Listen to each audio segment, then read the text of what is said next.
ನಮಸ್ಕಾರ ವೀಕ್ಷಕರೇ.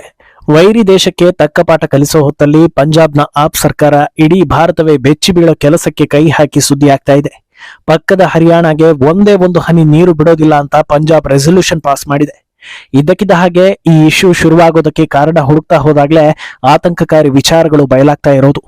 ಇದು ಮಾತ್ರವಲ್ಲದೆ ಭಾರತ ಸರ್ಕಾರ ಪಾಕಿಸ್ತಾನಕ್ಕೆ ಒಂದೊಂದೇ ಸವಾಲ್ ಕೊಡ್ತಾ ಇದ್ದಂತೆ ಪಂಜಾಬ್ನಲ್ಲಿ ಭಾರತ ಸರ್ಕಾರದ ವಿರುದ್ಧ ಒಂದೊಂದೇ ಇಶ್ಯೂಗಳು ರೈಸ್ ಆಗ್ತಾ ಇವೆ.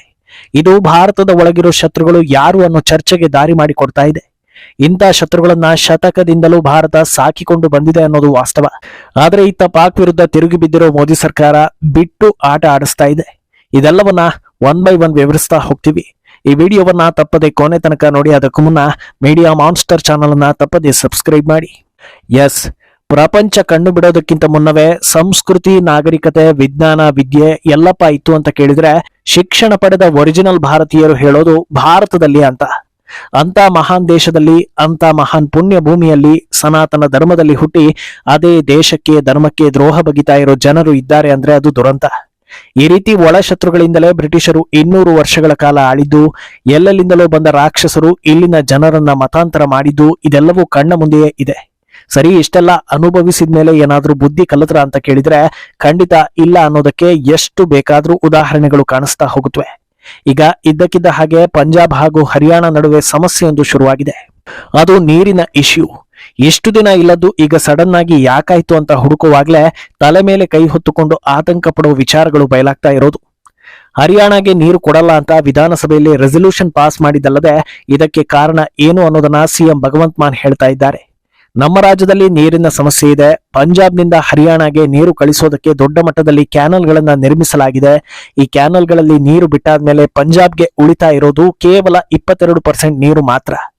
ನಾವು ನೀರು ಬಿಡದೇ ಇದ್ರೆ 60% ನೀರು ಉಳಿಯುತ್ತೆ. ನಮಗಿಂತ ಹೆಚ್ಚಿನ ನೀರನ್ನ ಹರಿಯಾಣ ಬಳಸ್ತಾ ಇದ್ರು ಕೇಳೋರಿಲ್ಲ. ಬಲವಂತವಾಗಿ ನಮ್ಮ ನೀರನ್ನ ಕಸಿದುಕೊಳ್ಳಲಾಗ್ತಾ ಇದೆ ಅಂತ ಆರೋಪ ಮಾಡಿದ್ದಾರೆ.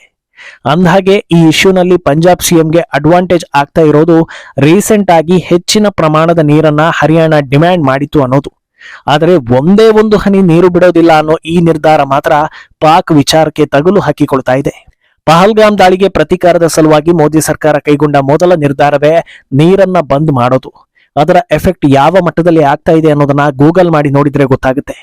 ಇದನ್ನ ಟೀಕಿಸೋದಕ್ಕೆ ಹೋದ್ರೆ ಸಮಸ್ತ ಭಾರತೀಯರು ಚೆನ್ನಾಗಿ ಉಗಿತಾರೆ ಅನ್ನೋ ಗಟ್ಟಿ ನಂಬಿಕೆಯಿಂದ ನೇರವಾಗಿ ಇದನ್ನ ಯಾರು ಈವರೆಗೆ ಟೀಕಿಸೋದಕ್ಕೆ ಹೋಗಿಲ್ಲ.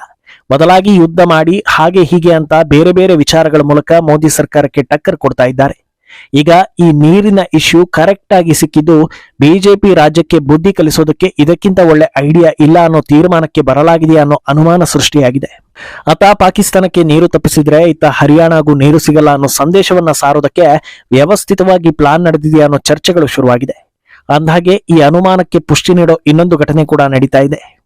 ಯುದ್ಧ ಪರಿಸ್ಥಿತಿ ಹಿನ್ನೆಲೆ 7ನೇ ತಾರೀಕು ಭಾರತದಾದ್ಯಂತ ಮಾಕ್ ಡ್ರಿಲ್ಗೆ ಮೋದಿ ಸರ್ಕಾರ ಆದೇಶ ಮಾಡಿದೆ. ಆಯ್ದ ಜಾಗಗಳಲ್ಲಿ ಸೇನೆ ಹಾಗೂ ಸಂಬಂಧಪಟ್ಟವರು ಈ ಡ್ರಿಲ್ ನಡೆಸ್ತಾರೆ. ಬಿಜೆಪಿ ಕಾರ್ಯಕರ್ತರು ಹೆಚ್ಚಿನ ಸಂಖ್ಯೆಯಲ್ಲಿ ಭಾಗಿಯಾಗಿ ಜನಪರ ಕಾರ್ಯಕ್ರಮದಲ್ಲಿ ತೊಡಗಿಕೊಳ್ಳಬೇಕು ಅಂತ ಹೈಕಮಾಂಡ್ ನಿಂದ ಆದೇಶ ಬಂದಿದೆ. ಆದ್ರೆ ಇದೇ ಹೊತ್ತಲ್ಲಿ ರೈತರ ಹೆಸರಲ್ಲಿ ಹೋರಾಟ ನಡೆಸಿದವರು ಮತ್ತೊಂದು ಹೋರಾಟ ಶುರು ಮಾಡಿಕೊಂಡಿದ್ದಾರೆ. ಅದೇ 7ನೇ ತಾರೀಕಿನ ದಿನ ಪಂಜಾಬ್ನಲ್ಲಿ ರೈಲ್ವೆ ರೋಕೋ ಹೋರಾಟ ನಡೆಸೋದನ್ನ ಅನೌನ್ಸ್ ಮಾಡಲಾಗಿದೆ. ಅಂದಹಾಗೆ ಈ ರೈಲ್ವೆ ರೂಟ್ ಆರ್ಮಿ ರೂಟ್ ಆಗಿದ್ದು ಇಂಡೋ ಪಾಕ್ ಗಡಿಯನ್ನ ಸೇರುತ್ತೆ. ಭಾರತದ ದೃಷ್ಟಿಯಲ್ಲಿ ಪ್ರಮುಖ ದಿನದಂದೇ ಆರ್ಮಿ ರೂಟ್ನಲ್ಲೇ ಆಂದೋಲನ ಶುರು ಮಾಡ್ತಾರೆ ಅಂದ್ರೆ ಇದಕ್ಕೆ ಇನ್ಯಾವುದಾದ್ರೂ ಅರ್ಥ ಇದೆಯಾ ಅಂತ ಜನರು ಪ್ರಶ್ನೆ ಮಾಡ್ತಾ ಇದ್ದಾರೆ. ಹೇಗಾದ್ರೂ ಮಾಡಿ ಪಾಕ್ ವಿರುದ್ಧ ಭಾರತ ಸೇಡು ತೀರಿಸಿಕೊಳ್ಳದಂತೆ ತಡೆಯೋ ಕೆಲಸ ಆಗ್ತಾ ಇದೆಯಾ ಅನ್ನೋ ಅನುಮಾನಗಳು ದಟ್ಟವಾಗ್ತಾ ಇದೆ. ಅಂದಾಗೆ ಈ ಸಡನ್ ಡೆವಲಪ್ಮೆಂಟ್ಗೆ ಇನ್ನೊಂದು ಕಾರಣ ಕೂಡ ತಳುಕು ಹಾಕಿಕೊಳ್ತಾ ಇದೆ. ಅದೇನಂದ್ರೆ ಈ ಬಾರಿ ದೆಹಲಿಯಲ್ಲಿ ಕೇಜ್ರಿವಾಲ್ ಆಮ್ ಆದ್ಮಿಗೆ ಹೀನಾಯ ಸೋಲಾಯಿತು. ಖುದ್ದು ಕೇಜ್ರಿವಾಲ್ಗೂ ಸೋಲಾಗಿ ಮೂಲೆ ಗುಂಪು ಆಗೋ ಹಾಗಾಯ್ತು. ಭ್ರಷ್ಟಾಚಾರ, ಲೂಟಿ ಆರೋಪ ಹೊತ್ತು ಜೈಲು ಕಂಡು ವಾಪಸ್ ಬಂದಿದ್ದ ಕೇಜ್ರಿವಾಲ್ ಸೋಲಿಗೆ ಇನ್ನೊಂದು ಕಾರಣ ಅಂದ್ರೆ ಅದು ಯಮುನಾ ನದಿಗೆ ಹರಿಯಾಣ ವಿಷ ಹಾಕಿದೆ ಅನ್ನೋ ಸುಳ್ಳು ಸುದ್ದಿ. ಈ ವಿಚಾರವನ್ನ ಹರಿಯಾಣ ಜನ ಮಾತ್ರವಲ್ಲದೆ ಖುದ್ದು ದೆಹಲಿ ಜನರು ಕೂಡ ಇಷ್ಟಪಡಲಿಲ್ಲ. ಎಲೆಕ್ಷನ್ ಗೆಲ್ಲೋದಕ್ಕೆ ಈ ಮಟ್ಟಕ್ಕೆ ಇಳಿದ ಕೇಜ್ರಿವಾಲ್ಗೆ ಬುದ್ಧಿ ಕಲಿಸಬೇಕು ಅಂತ ಜನರು ನಿರ್ಧಾರವನ್ನ ಕೈಗೊಂಡ್ರು. ರಿಸಲ್ಟ್ ಬಳಿಕ ಕೇಜ್ರಿವಾಲ್ ಸೋಲಿಗೆ ಸಿಕ್ಕ ಕಾರಣಗಳ ಪೈಕಿ ಇದು ಕೂಡ ಎಲ್ಲೆಡೆ ಹೈಲೈಟ್ ಆಯ್ತು. ಆ ಸೇಡನ್ನ ಈಗ ಈ ರೀತಿ ತೀರಿಸಿಕೊಳ್ಳೋದಕ್ಕೆ ಕೇಜ್ರಿವಾಲ್ ಮುಂದಾಗಿದ್ದಾರಾ ಅನ್ನೋ ಚರ್ಚೆ ಶುರುವಾಗಿದೆ. ಮುಳ್ಳನ್ನ ಮುಳ್ಳಿಂದಲೇ ತೆಗಿಬೇಕು ಅನ್ನೋ ಹಾಗೆ ನೀರಿನ ಸೇಡನ್ನ ನೀರಿನಿಂದಲೇ ತೀರಿಸಿಕೊಳ್ಬೇಕು ಅಂತ ಮುಂದಾಗಿದ್ದಾರಾ ಅನ್ನೋ ಚರ್ಚೆಗಳು ನಡೀತಾ ಇವೆ. ಇದೆರಡನ್ನೂ ದಾಟಿ ಇನ್ನೊಂದು ವಿಚಾರ ಕೂಡ ಮುನ್ನೆಲೆಗೆ ಬರ್ತಾ ಇದೆ. ಅದೇನೆಂದ್ರೆ ಮುಂಬರೋ ಎಲೆಕ್ಷನ್ ನಲ್ಲಿ ಪಂಜಾಬ್ನಲ್ಲಿ ಆಮ್ ಆದ್ಮಿ ಸರ್ಕಾರವನ್ನ ಉಳಿಸಿಕೊಳ್ಳೋ ಸಲುವಾಗಿ ನೀರಿನ ವಿಚಾರ ಎತ್ತಿದ್ದಾರೆ ಅನ್ನೋದು. ಇಡೀ ದೇಶದಲ್ಲಿ ಈಗ ಆಮ್ ಆದ್ಮಿಗೆ ಅಸ್ತಿತ್ವ ಇರೋದು ಪಂಜಾಬ್ನಲ್ಲಿ. ಅಲ್ಲೂ ಕೂಡ ಮೇಯರ್ ಎಲೆಕ್ಷನ್ ನಲ್ಲಿ ಕಮಲ ಅರಳಿದೆ. ಜನರಿಂದ ಆಡಳಿತ ವಿರೋಧಿ ಅಲೆ ಎದುರಾಗ್ತಾ ಇದೆ. ಈಗ ಅವರನ್ನ ಸೆಳಿಬೇಕು ಅಂದ್ರೆ ಪಕ್ಕಾ ಲೋಕಲ್ ವಿಚಾರವನ್ನ ಮುಂದೆ ತರಬೇಕು. ಅದೇ ಕಾರಣಕ್ಕೆ ಈಗ ನೀರಿನ ವಿಚಾರ ತಂದಿದ್ದಾರೆ ಅನ್ನೋ ಸುದ್ದಿಗಳು ಕೂಡ ಚರ್ಚೆ ಆಗ್ತಾ ಇದೆ. ನೀರಿನ ವಿಷಯದಲ್ಲಿ ಯಾರು ಕೂಡ ಕಾಂಪ್ರಮೈಸ್ ಆಗೋದಿಲ್ಲ ಅನ್ನೋದು ಗೊತ್ತಾಗಿ ಈ ನಿರ್ಧಾರಕ್ಕೆ ಬಂದಿರಬಹುದು. ಕೆಲವೇ ತಿಂಗಳ ಹಿಂದೆ ಇದೇ ಆಪ್ ಸರ್ಕಾರ ಪಂಜಾಬ್ನಲ್ಲಿ ನಕಲಿ ಹೋರಾಟಗಾರರನ್ನ ಎಬ್ಬಿಸಿ ರೋಡ್ ಕ್ಲಿಯರ್ ಮಾಡಿಸಿತ್ತು. ಈಗ ನೋಡಿದ್ರೆ ಎಲ್ಲರೂ ಒಗ್ಗಟ್ಟಿನಿಂದ ಕೇಂದ್ರಕ್ಕೆ ಸವಾಲ್ ಹಾಕ್ತಿದ್ದಾರೆ ಅಂತ ಜನರು ಮಾತಾಡ್ತಾ ಇದ್ದಾರೆ. ಇನ್ನು ಇತ್ತ ಪಾಕಿಸ್ತಾನಕ್ಕೆ ಭಾರತ ಸರ್ಕಾರ ಹಿಡಿದು ಬಿಟ್ಟು ಆಟಾಡಿಸ್ತಾ ಇದೆ. ಕಳೆದ 15 ದಿನಗಳಿಂದ ಪಾಕಿಸ್ತಾನದಲ್ಲಿ ನೀರಿಲ್ಲದೆ ಜನರು ಒದ್ದಾಡ್ತಾ ಇದ್ದಾರೆ. ಈ ಟೈಮ್ನಲ್ಲಿ ಭಾರತ ಮತ್ತೆ ನಲ್ಲಿ ತಿರುಗಿಸಿದೆ. ಇದ್ದಕ್ಕಿದ್ದ ಹಾಗೆ ದೊಡ್ಡ ಪ್ರಮಾಣದಲ್ಲಿ ನೀರು ಬಿಡಲಾಗಿದ್ದು ಪಾಕಿಸ್ತಾನದ ಹಲವು ಪ್ರದೇಶಗಳಲ್ಲಿ ಪ್ರವಾಹ ಪರಿಸ್ಥಿತಿ ಉಂಟಾಗಿದೆ. ಒಂದು ಭಾಗ ಕಂಪ್ಲೀಟ್ ಒಣಗಿ ಹೋಗ್ತಾ ಇದ್ರೆ ಇನ್ನೊಂದು ಭಾಗಕ್ಕೆ ಮುಚ್ಚಿ ಹೋಗುವಷ್ಟು ನೀರನ್ನ ಬಿಟ್ಟು ಭಾರತ ಸರ್ಕಾರ ಸರಿಯಾಗಿ ಹೊಡೆತ ಕೊಡ್ತಾ ಇದೆ. ನೀರು ನಿಲ್ಲಿಸಿದ್ರಿಂದ ಆಲ್ರೆಡಿ ಪಾಕಿಸ್ತಾನದ ಕೃಷಿಗೆ ಹೊಡೆತ ಬಿದ್ದಿತ್ತು. ಅಲ್ಲಿರೋ ಬೆಳೆಗಳೆಲ್ಲ ಒಣಗಿ ಹೋಗ್ತಾ ಇದ್ವು. ಈಗ ಒಂದೇ ಸಲ ಪ್ರವಾಹ ಬಂದಿದ್ರಿಂದ ಬೆಳೆಗಳೆಲ್ಲ ಕೊಚ್ಚಿ ಹೋಗಿವೆ. ಇಂಡಸ್ಟ್ರಿ ರದ್ದು ಮಾಡ್ತಾ ಇದ್ದ ಹಾಗೆ ಪಾಕಿಸ್ತಾನದ ನಾಲಾಯಕ ಬಿಲಾವಲ್ ಭುಟ್ಟೋ ರಕ್ತ ಹರಿಸೋ ಮಾತೆಲ್ಲ ಆಡಿದ್ದ. ಈಗ ಮೊದಲು ನೀರಿನ ಹೊಡೆತ ತಪ್ಪಿಸ್ಕೋ, ಆಮೇಲೆ ರಕ್ತ ಹರಿಸುವಂತೆ ಅಂತ ಜನರು ಟಾಂಗ್ ಕೊಡ್ತಾ ಇದ್ದಾರೆ. ಅಲ್ಲಿಗೆ ಪಾಕಿಸ್ತಾನಕ್ಕೆ ನೀರು ಬೇಕೋ ಬೇಡವೋ ಅನ್ನೋದನ್ನ ಡಿಸೈಡ್ ಮಾಡೋದು ಇಸ್ಲಾಮಾಬಾದ್ ಅಲ್ಲ, ಇಂಡಿಯಾ ಅನ್ನೋ ಖಡಕ್ ಸಂದೇಶವನ್ನ ಮೋದಿ ಸರ್ಕಾರ ಕೊಟ್ಟಂತಾಗಿದೆ. ಅಂದ್ಹಾಗೆ ಅಸಲಿ ಆಟ ಈಗ ಶುರುವಾಗಿದೆ. ಆರ್ಥಿಕ ಹೊಡೆತ, ಬಲೂಚ್ ಅಟ್ಯಾಕ್, ಸಹಾಯಕ್ಕೆ ಯಾರು ಇಲ್ಲ, ಭಾರತದಲ್ಲಿ ಸಮರಾಭ್ಯಾಸ, ಇದೆಲ್ಲವನ್ನ ನೋಡಿ ಪಾಕಿಸ್ತಾನಕ್ಕೆ ಟೆನ್ಷನ್ ಹೆಚ್ಚಾಗ್ತಾ ಇದೆ.